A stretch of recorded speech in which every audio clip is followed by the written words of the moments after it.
Hola, espero que estén muy bien. El día de hoy vamos a revisar las historias que nos están contando dos mercados, el mercado de deuda y el mercado accionario. Nos están contando dos historias completamente distintas. Una, el mercado de deuda nos está contando una historia bastante mala y por otro lado, el mercado accionario nos está contando una historia de crecimiento, de baja inflación. Los dos mercados no pueden estar bien. Entonces, vamos a revisar cuáles son las diferencias y pues también a ustedes a quién le creen. Si les interesan las inversiones, les sugiero que se queden y también pues si creen que esta información es relevante, pues se la compartan a sus amigos. Así es que vamos a empezar por lo que sucedió en la semana, por los datos que nos da en la semana, pues sobre todo el gobierno de Estados Unidos. La inflación baja ligeramente de 5 a 4.9, es decir, una ligera baja en la inflación año a año. Recuerden que la tasa objetivo de inflación es de 2% para la Fed, muy por arriba de lo que tiene como objetivo. Sin embargo, esto tiene que ver mucho con los precios base, es decir, los precios que estaban hace un año, pues los precios de los alimentos, de los energéticos, ha bajado de manera importante. ¿Por qué lo digo? Porque si nosotros vemos la inflación mes a mes subió 0.4%. Es una inflación mes a mes bastante alta y bueno, pues obviamente no es que esté bajando la inflación mes a mes, sin embargo, más bien es que los precios de hace un año son menores a los precios actuales, pero mes a mes los precios siguen subiendo. Si nosotros vemos la inflación subyacente, la cual le presta mucha atención la Fed, pues se ha mantenido entre 5.7 y 5.5 en los últimos 5 meses, es decir, no se ha movido mucho. Esta es la inflación que es, digamos, un poquito más pegajosa porque no le pone atención a los energéticos ni a la comida. Así es que la Fed pone mucha atención en esto. Ahora, recuerden que la Fed ha estado subiendo tasas debido al incremento en la inflación. La inflación sigue muy por arriba de lo que tiene como objetivo.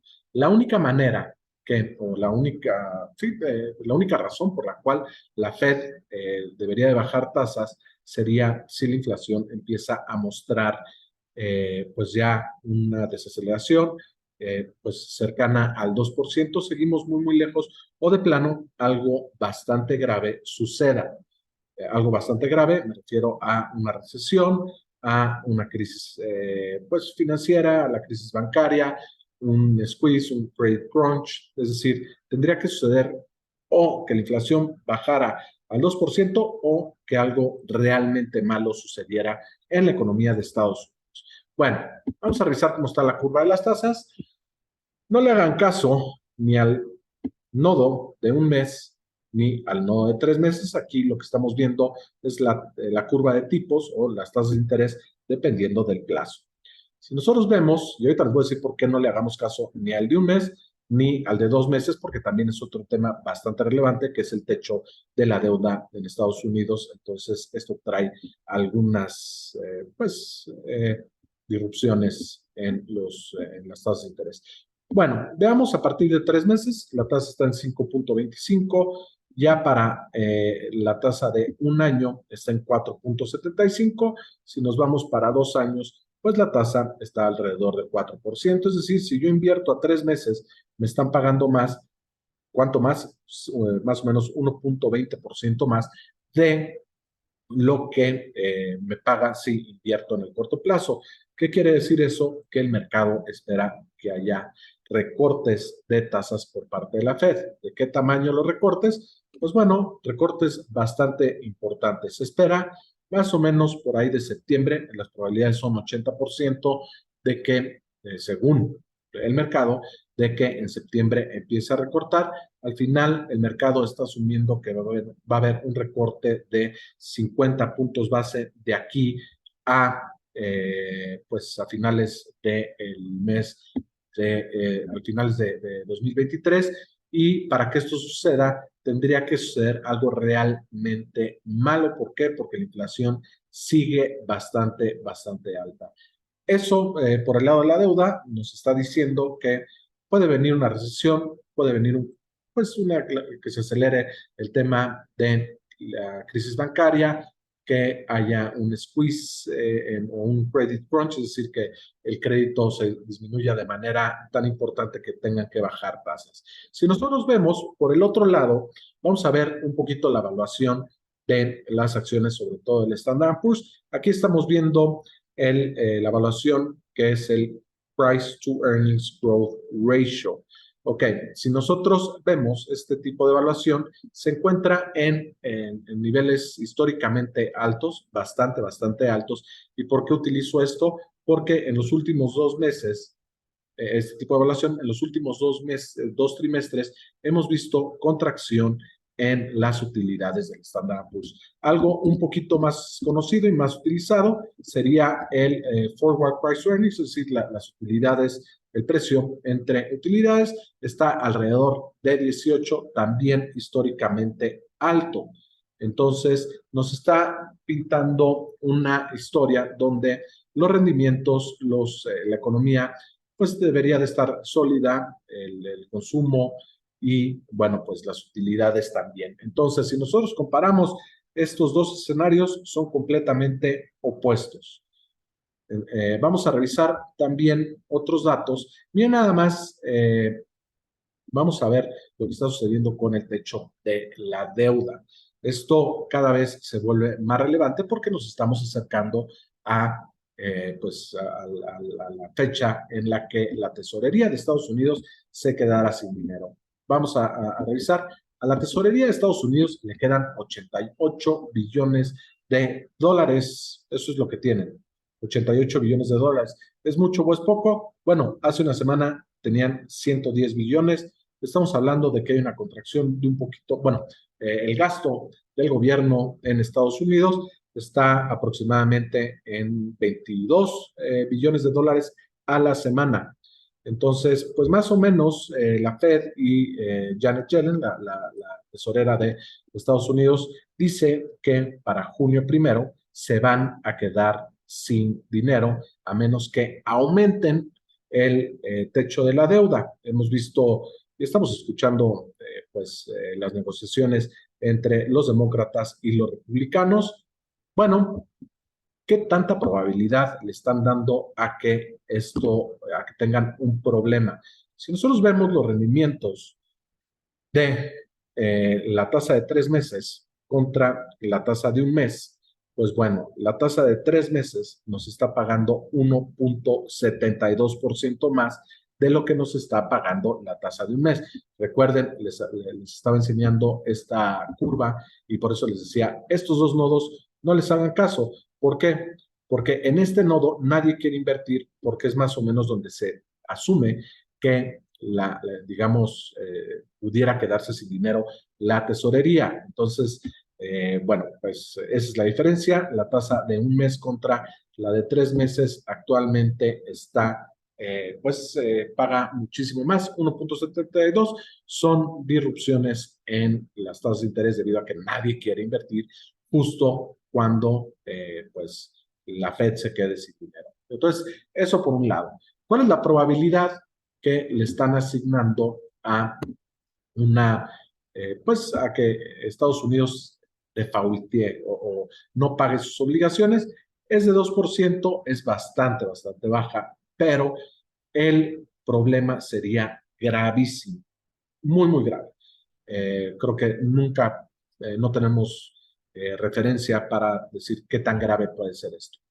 Si nosotros vemos en esta grafiquita el seguro, digamos, la protección para un posible default de Estados Unidos, que está reflejado en los precios de los llamados Credit Default Swaps, están más arriba que pues en la recesión del 2008, sobre todo en aquella crisis del debt ceiling.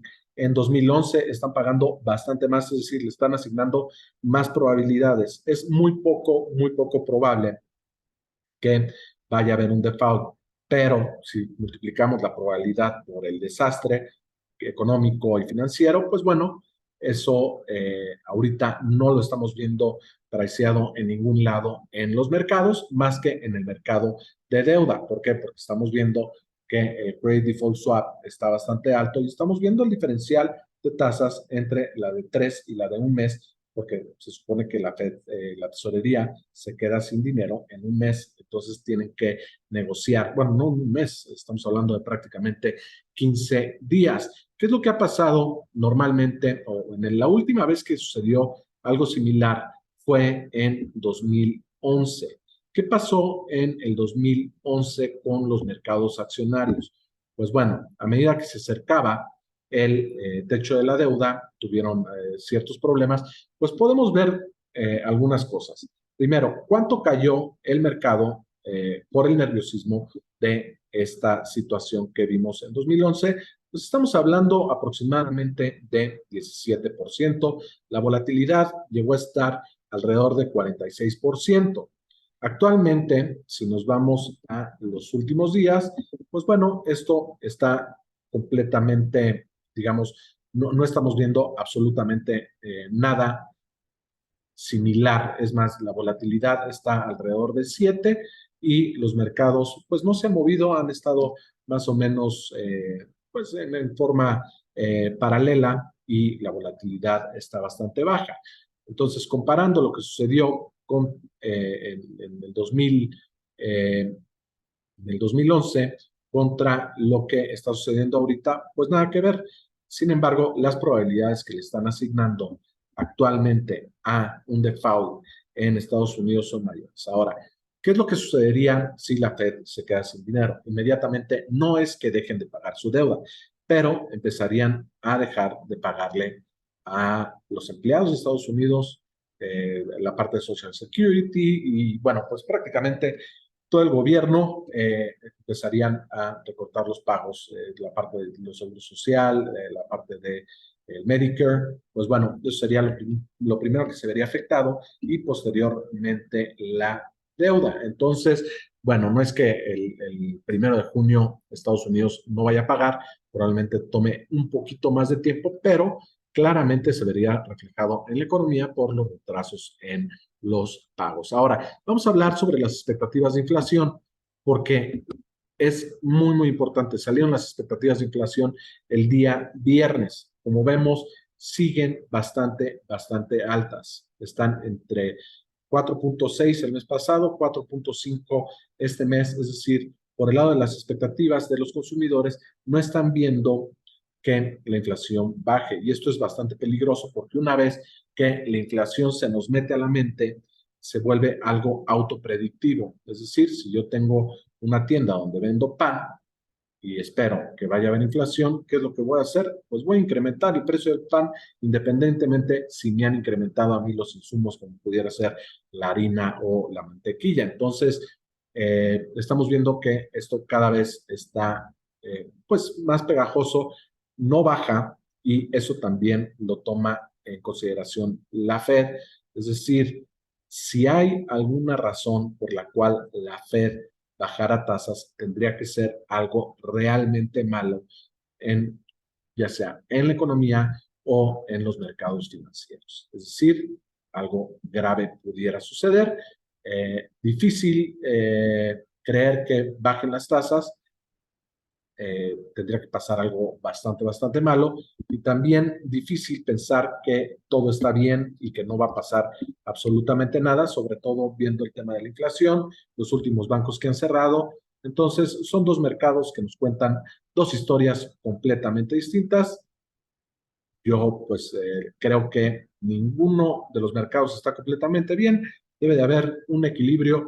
¿Ustedes a qué mercado le creen? ¿Quién creen que tenga la razón? ¿Viene algo malo o no va a pasar absolutamente nada en la economía? Déjanos sus comentarios y pues para saber qué es lo que ustedes opinan, si les gusta, si es de interés para alguien de sus amigos, de su familia, los invitamos a compartirlo. Espero que tengan muy, muy buen día y nos vemos en la próxima emisión o si quieren todos los días en piptrade.com en el área de análisis. Revisamos estos datos. En fin, que tengan muy buen día. Nos vemos.